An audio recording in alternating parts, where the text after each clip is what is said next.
Hello everyone and welcome back to our channel backbencher notes. तो इससे पहले वाली वीडियो में हम लोगों ने यूनिट 2 का फिनॉल्स वाला पार्ट कवर कर लिया था कम्प्लीटली।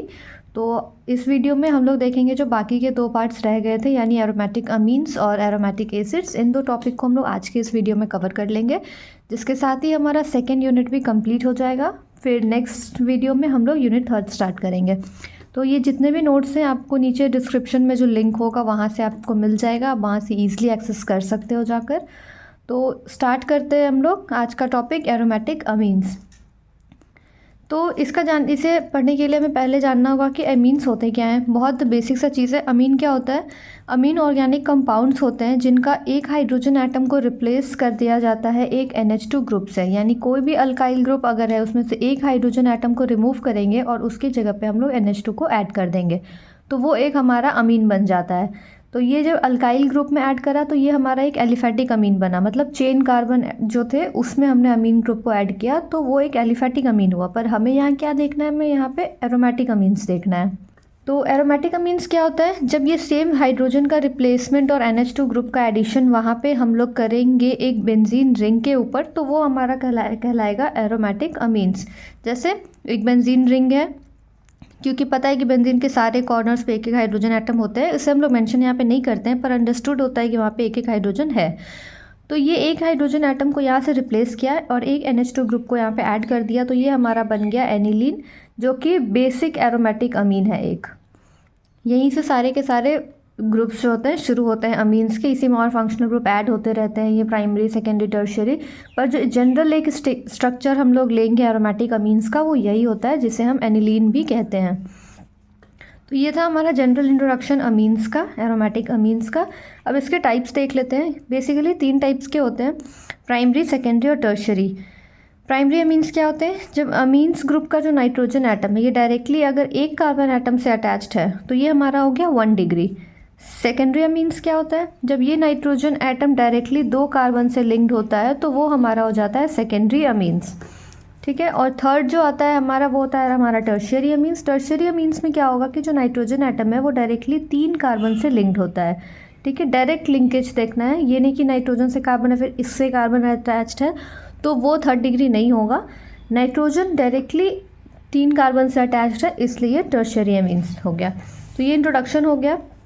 अब हम लोग देखेंगे इसके रिएक्शंस और बेसिसिटी के बारे में। अब हमें देखना है method of preparation of aromatic amines. ये कुछ रिएक्शंस हैं जिससे कि हम लोग एरोमेटिक अमीन्स को प्रिपेयर कर सकते हैं। बेसिक हमें इस सिलेबस में 4 देखना है।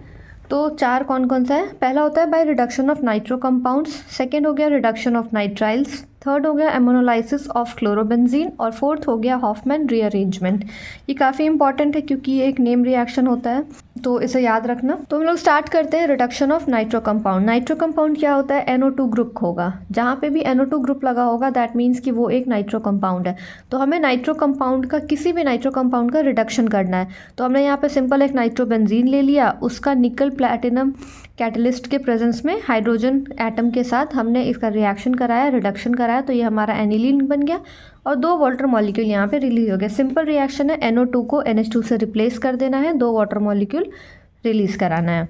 सेकेंड आता है हमारा रिडक्शन ऑफ नाइट्राइल्स। तो नाइट्राइल्स क्या होता है? C+N। ये जो फंक्शनल ग्रुप है ये नाइट्राइल ग्रुप होता है। ठीक है, तो सिंपल एक हम ले लिया एरोमेटिक नाइट्राइल्स, इसका रिडक्शन कराया क्योंकि बहुत स्ट्रॉन्ग रिएक्शन होता है, तो इसके लिए हमें स्ट्रॉन्ग रिड्यूसिंग एजेंट लेना होता है।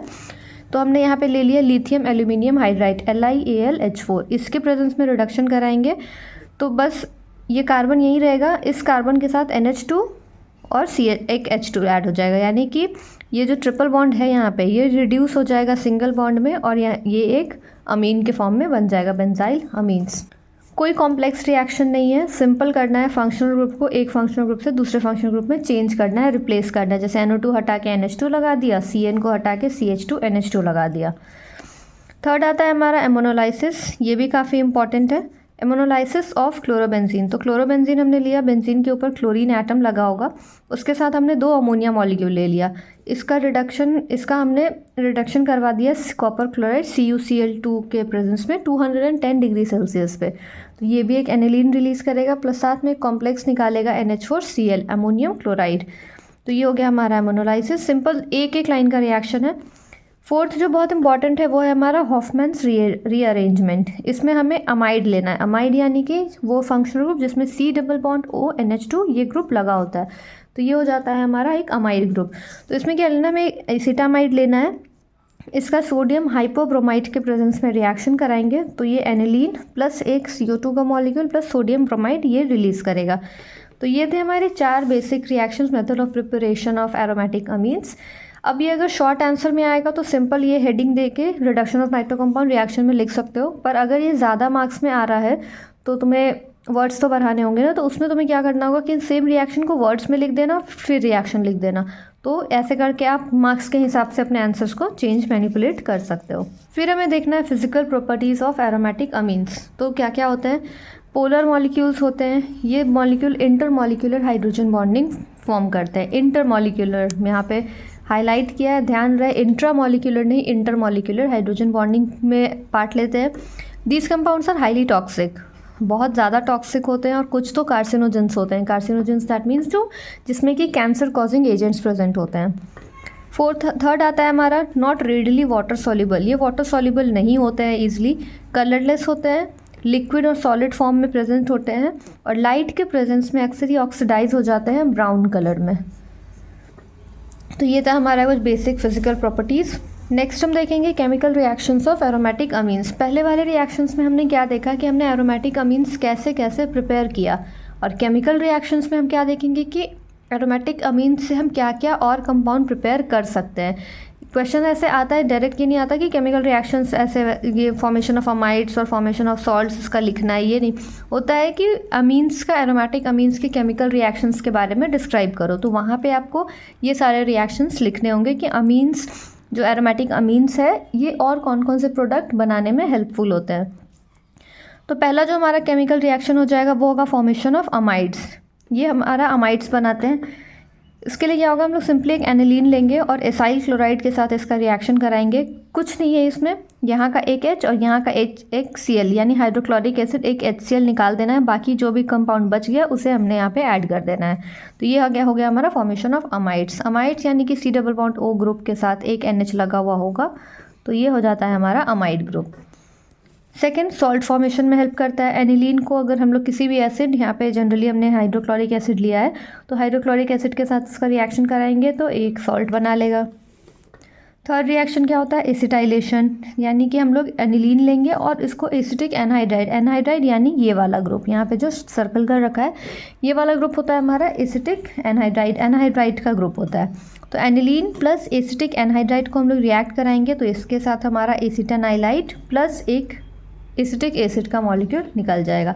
सिंपल एक एक लाइन के रिएक्शन से, चाहो तो वर्ड्स के साथ रिएक्शन लिखो या फिर सिंपली रिएक्शन लिखो, बात सेम ही होना है। फोर्थ जो हमारा रिएक्शन है काफ़ी इंपॉर्टेंट है, कार्बाइलअमीन रिएक्शन। इसमें क्या करते हैं, एनिलीन प्लस क्लोरोफॉर्म का रिएक्शन कराते हैं। एनिलीन प्लस क्लोरोफॉर्म KOH के प्रेजेंस में जब कराएंगे तो ये हमारा कार्बाइल अमीन्स बन जाता है। ठीक है। फिफ्थ और लास्ट जो केमिकल रिएक्शन है हमारा सिलेबस के हिसाब से वो है ऑक्सीडेशन। एनिलीन का हम लोग सिंपली नाइट्रिक एसिड के प्रेजेंस में ऑक्सीडेशन कराएंगे तो ये हमारा एक नाइट्रो कंपाउंड यानी कि नाइट्रोबेंजीन फॉर्म करता है। तो ये था हमारे कुछ chemical reactions of aromatic amines. इसके बाद जो दूसरा इंपॉर्टेंट टॉपिक इसमें आता है वो होता है हमारा बेसिसिटी ऑफ अमीन्स, यानी अमीन्स की बेसिसिटी। ये क्वेश्चन बहुत इंपॉर्टेंट है, ये आता ही है एग्जाम में शॉर्ट आंसर यानी कि 5 मार्क्स वाले क्वेश्चन में।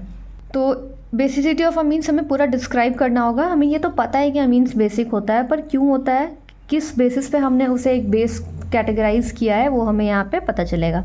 तो इसमें क्या है, 2 कॉन्सेप्ट थे साइंटिस्ट के। एक था लुईस कॉन्सेप्ट। लुईस कॉन्सेप्ट के हिसाब से जो भी कंपाउंड हमारे लोन पेयर डोनेट करते हैं वो एक बेस हो जाते हैं, और जो लोन पेयर एक्सेप्ट करते हैं वो एसिड, एक्सेप्टर एसिड। इससे याद रखना, एक याद रहेगा तो दूसरा ऑटोमेटिक याद हो जाएगा। दूसरा जो कॉन्सेप्ट था साइंटिस्ट का वो था हमारा ब्रॉन्स्टेड कॉन्सेप्ट। इसके हिसाब से जो कंपाउंड प्रोटॉन डोनेट करते हैं, प्रोटॉन यानी कि H+ की बात हो रही है, जो कंपाउंड प्रोटॉन डोनेट करेंगे वो एसिड होगा, जो प्रोटॉन एक्सेप्ट करेगा वो एक बेस होगा। तो इन्हीं 2 जो कॉन्सेप्ट है इस पर डिपेंड करता है किसी भी कंपाउंड की एसिडिटी और बेसिसिटी। देखो, here amines are bases according to the above mention concepts. क्योंकि अमीन इसमें नाइट्रोजन होता है, नाइट्रोजन के पास एक लोन पेयर अवेलेबल होता है, तो वो लोन पेयर उसके पास अवेलेबल है तो जाहिर सी बात है वो लोन पेयर डोनेट करेगा। तो ल्यूइस कॉन्सेप्ट के हिसाब से, क्योंकि एक लोन पेयर डोनर हो गया तो ये बेस हो गया।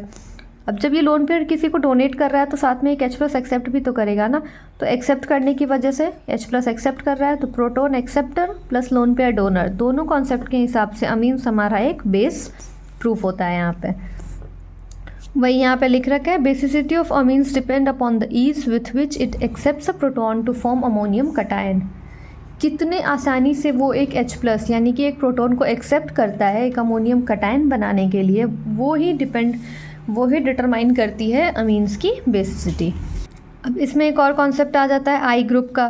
तो +I ग्रुप और -I ग्रुप आप लोगों ने जब जनरल ऑर्गेनिक केमिस्ट्री पढ़ा होगा उसमें ये बताया गया होता है वहाँ पे, और मैंने पहले वाले वीडियोस में भी इसका जिक्र किया है +I और -I ग्रुप्स का। तो वही है यहाँ पे +I ग्रुप जो होते हैं वो लोग इलेक्ट्रॉन डोनेटिंग ग्रुप होते हैं, यानी जितने भी इलेक्ट्रॉन डोनेटिंग ग्रुप्स होते हैं उसे हम लोग +I में कैटेगराइज करते हैं, और जो ग्रुप इलेक्ट्रॉन विदड्रॉ यानी इलेक्ट्रॉन्स को एक्सेप्ट करते हैं उसे हम लोग -I में कैटेगराइज करते हैं। तो जो इलेक्ट्रॉन डोनेटिंग ग्रुप होते हैं ये डोनेट कर रहे हैं तो जाहिर सी बात है इलेक्ट्रॉन डेंसिटी इंक्रीज़ होगी, और जब भी इलेक्ट्रॉन डेंसिटी इंक्रीज़ होगी बेसिसिटी इंक्रीज़ होगी, क्योंकि जो N होता है अमीन्स का उसके पास लोन पेयर ऑलरेडी उसके पास इलेक्ट्रॉन डेंसिटी होती है। अगर ये और इलेक्ट्रॉन डेंसिटी कोई ग्रुप आके यहाँ पे और इलेक्ट्रॉन डेंसिटी बढ़ाएगा तो इसके पास तो बहुत होगा, और जब ज़्यादा होता है किसी भी चीज़ की कमी या किसी भी चीज़ का एक्सेस, स्टेबिलिटी डिसाइड नहीं कर पाती है, स्टेबल नहीं हो पाएगा वो कंपाउंड। इसके पास इलेक्ट्रॉन डेंसिटी बढ़ेगी तो ये स्टेबल तो है नहीं, इसे स्टेबल होना है, तो ये क्या करेगा, उतनी आसानी से ये डोनेट करेगा, क्योंकि जितने जल्दी डोनेट करेगा ये उतना जल्दी स्टेबल होना चाहेगा, और हर चीज़ को हर किसी को स्टेबल होना होता है तो इसलिए डोनेट करेगा, जिसकी वजह से इसकी बेसिसिटी बढ़ेगी। बेसिसिटी क्या होती है, इलेक्ट्रॉन डोनेटिंग पावर, तो जितनी जल्दी ये डोनेट करेगा उसकी बेसिसिटी उतनी ज़्यादा होगी।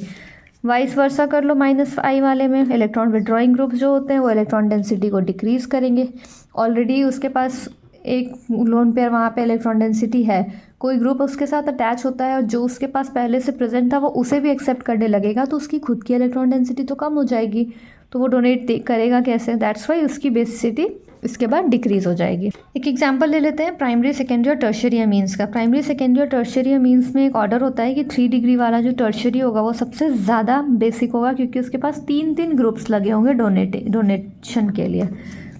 तो ये हमारा जनरल एक ऑर्डर है, पर 3 डिग्री के केस में स्टेरिक हिंडरेंस होता है जिस वजह से लोन पेयर का डोनेशन में प्रॉब्लम्स आने लगती है, तो वो इजीली लोन पेयर डोनेट नहीं कर पाता है। तो इसके स्टेरिक हिंड्रेंस वाले फैक्टर की वजह से ऑर्डर जो हमारा न्यू ऑर्डर जो बन के आता है वो होता है 2 डिग्री, 3 डिग्री और फिर 1 डिग्री। पर ये वाला जो ऑर्डर है 2, 3, 1 वाला, ये सिर्फ एलिफैटिक अमीन्स के केस में ही होता है। एरोमेटिक अमीन्स के केस में क्योंकि एरोमेटिक है वो, तो वहाँ पे रेजोनेंस हो गए। अब रेजोनेंस की वजह से, रेजोनेंस जब होता है तो हमारा इलेक्ट्रॉन और जो वहाँ पे लोन पेयर्स प्रेजेंट होते हैं उसमें डीलोकलाइजेशन होता है। डीलोकलाइजेशन की वजह से हमेशा इलेक्ट्रॉन डेंसिटी डिक्रीज़ करती है, और इलेक्ट्रॉन डेंसिटी डिक्रीज़ होगी तो बेसिसिटी डिक्रीज़ होगी। तो एरोमेटिक अमीन्स हमेशा एलिफैटिक अमीन्स से कम बेसिक होता है, सिर्फ रेजोनेंस की वजह से। फिर जो हमारा थर्ड इंपॉर्टेंट टॉपिक आता है वो होता है इफेक्ट ऑफ सब्स्टिट्यूएंट्स, यानी सब्स्टिट्यूएंट कोई भी ग्रुप ऐड कर रहे हैं अमीन्स में तो उसके वजह से उसकी बेसिसिटी पे कौन कौन सा फ़र्क पड़ रहा है। तो सब्स्टिट्यूएंट्स 2 टाइप के होते हैं, एक इलेक्ट्रॉन डोनर होंगे, एक इलेक्ट्रॉन एक्सेप्टर होंगे।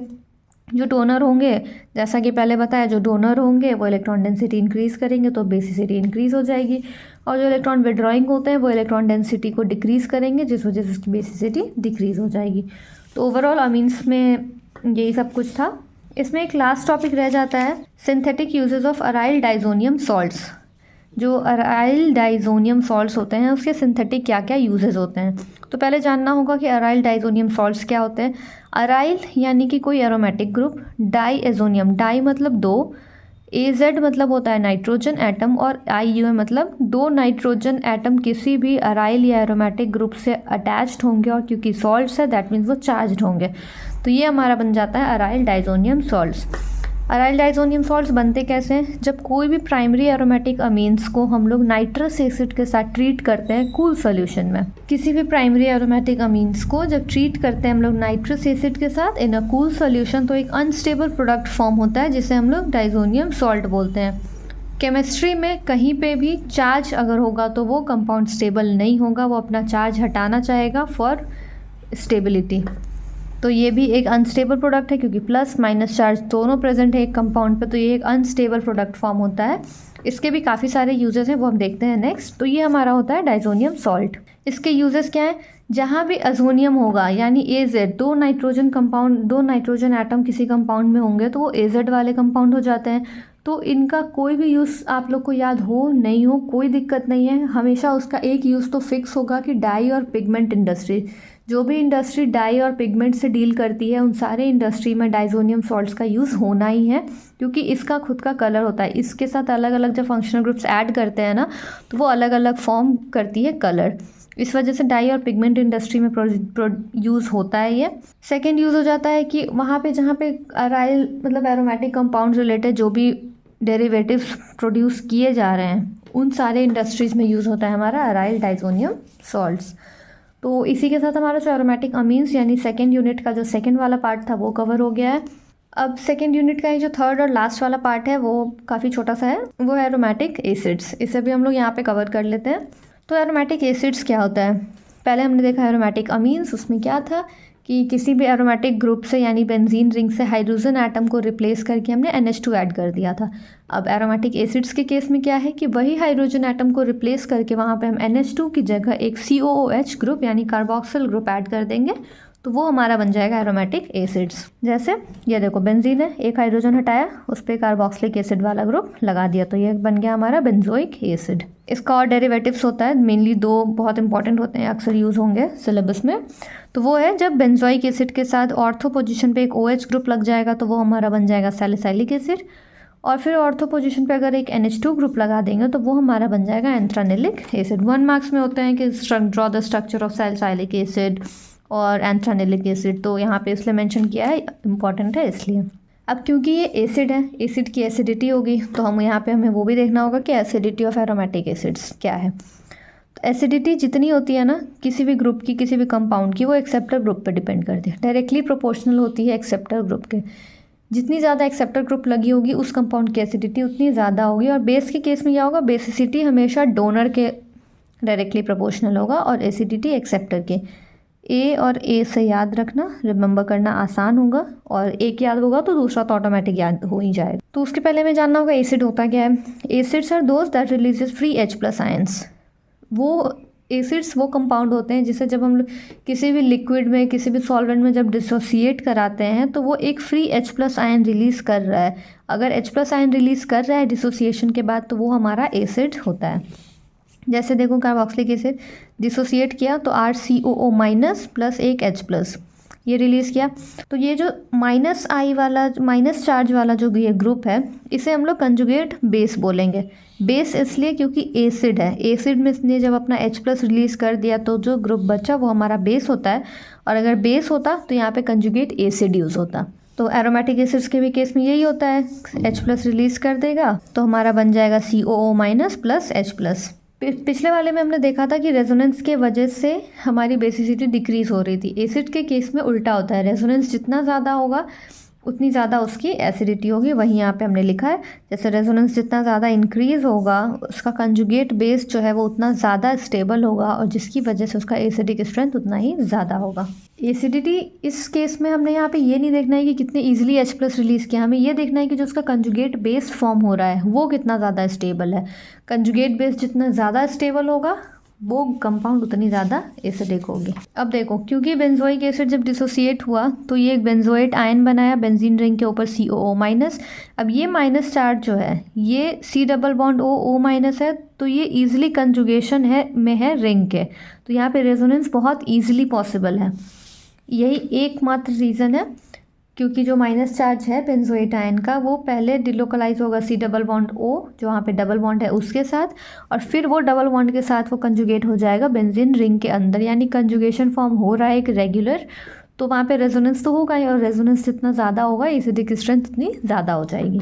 देखो यहाँ पे वही ड्रॉ कर रखा है, ये माइनस चार्ज ईजिली कंजुगेशन में है, यहाँ से ये दोनों आपस में कंजुगेशन करेंगे, फिर वो मिलके फिर बेंजीन रिंग के साथ करेंगे, तो इस वजह से डिलोकलाइजेशन की वजह से ज़्यादा एसिडिक होता है और ज़्यादा स्टेबल होता है। आप चाहो तो इस पूरे रेजोनेंस को और ज़्यादा पूरा कैनोनिकल स्ट्रक्चर बना के वहाँ पे डिस्क्राइब कर सकते हो अगर आपका मन हो, अगर आपके पास टाइम हो एग्ज़ाम में, नहीं तो आप इतना भी लिख दोगे तो काफ़ी होगा। पर हाँ, ये स्ट्रक्चर बनाना इंपॉर्टेंट है। आप उसके अंदर कुछ भी लाइंस में लिखो, वो एक टाइम को इग्नोर किया जा सकता है कि हाँ उसमें क्या लिखा है कोई देख नहीं रहा, पर हाँ अगर स्ट्रक्चर नहीं है ना तो वो हाईलाइट हो जाता है कि इसमें सही लिखा है नहीं लिखा है। तो स्ट्रक्चर बनाना तो बहुत इंपॉर्टेंट है। इसमें भी हमें देखना है इफेक्ट ऑफ सब्स्टिट्यूएंट्स। पहले ही बताया एसिडिक स्ट्रेंथ एक्सेप्टर ग्रुप पर डिपेंड करती है, यानी प्लस आई ग्रुप और माइनस आई ग्रुप जो दो टाइप के सब्स्टिट्यूएंट्स होते हैं, उसमें जो माइनस आई वाला ग्रुप होगा, माइनस आई वाला जो ग्रुप होगा उसकी वजह से एसिडिटी बढ़ेगी। क्यों? माइनस आई ग्रुप्स क्या करेंगे? इलेक्ट्रॉन डेंसिटी को डिक्रीज़ करेंगे। जितना कम इलेक्ट्रॉन डेंसिटी होगा वो कंजुगेट बेस उतना ही ज़्यादा स्टेबल होगा, वो जितना ज़्यादा स्टेबल उसकी एसिडिटी उतनी ज़्यादा हो जाएगी। अब मान लो वहाँ पे कोई फंक्शनल ग्रुप लगी हुई है, तो फंक्शनल ग्रुप या कोई भी अगर एटम ऐसा लगा है जिसकी इलेक्ट्रोनेगेटिविटी है, तो जो ग्रुप जितना ज़्यादा इलेक्ट्रोनेगेटिव होगा उसकी एसिडिटी उतनी ज़्यादा होगी। अब हमें देखना है कुछ इंपॉर्टेंट रिएक्शंस बेंजोइक एसिड के, तो वो यहाँ पे देख लेते हैं। पहला आता है हमारा सोडियम बेंजोएट सॉल्ट फॉर्मेशन। तो ये क्या होगा? का एक हम लोग बेंजोइक एसिड लेंगे, इसको बेस के साथ रिएक्ट करवाएंगे, तो सोडियम बेंजोएट वाटर मॉलिक्यूल निकल गया और यहाँ से एक H+ और यहाँ का OH, ये दोनों मिलके एक वाटर मॉलिक्यूल रिलीज कर देगा और बाकी NaO ग्रुप यहाँ पे ऐड हो जाएगा। सेकेंड आता है हमारा एस्टर फॉर्मेशन। एस्टर फॉर्मेशन में क्या होगा? कार्बोक्सिलिक एसिड को H2SO4 और इथेनॉल के साथ रिएक्ट करवाएंगे, तो हमारा एक एस्टर और एक वाटर मॉलिक्यूल रिलीज हो जाएगा। थर्ड आता है हमारा formation of acyl halide. Carboxylic acid को फॉस्फोरस पेंटाक्लोराइड PCl5 के साथ रिएक्ट कराएंगे, तो benzoyl chloride plus POCl3 plus HCl। ये बहुत इंपॉर्टेंट रिएक्शन है, आपने क्लास 12th में भी पढ़ा होगा, बहुत इंपॉर्टेंट है। फोर्थ आता है हमारा डीकार्बोक्सिलेशन। डीकार्बोक्सिलेशन में क्या करवाते हैं? बेंजोइक एसिड लेंगे, इसका CaO और NaOH के साथ रिएक्ट करवाएंगे, तो हमारा बेंजीन प्लस कैल्शियम कार्बोनेट बनेगा। डीकार्बोक्सिलेशन का मतलब क्या होगा? यानी कि यहाँ पे CO2 ग्रुप को रिलीज कराना है हमने, तो यहाँ से देखो, यहाँ से हमने निकाल दिया CO2 और ये बेंजीन बन गया और ये दोनों आपस में मिलकर CaCO3 बना लिए। फिफ्थ और लास्ट रिएक्शन आता है हमारा एरोमेटिक एसिड्स का, वो होता है रिडक्शन टू बेंजाइल अल्कोहल। इसका रिडक्शन कराएंगे सिंपली बेंजोइक एसिड का लिथियम एल्यूमिनियम हाइड्राइड के साथ रिडक्शन कराएंगे, तो हमारा benzyl alcohol plus water molecule release हो जाएगा। तो ये था हमारा यूनिट 2 के जो बाकी 2 टॉपिक्स रह गए थे हमने यहाँ पे कवर कर लिया है। ये सारे नोट्स आपको डिस्क्रिप्शन में लिंक है, वहाँ मिल जाएगा और आप हमारे साइट पे जा सकते हो, वहाँ पे भी नोट्स है, तो आप वहाँ से सब कुछ जाकर एक्सेस कर सकते हो। मिलते हैं नेक्स्ट वीडियो में यूनिट 3 के साथ।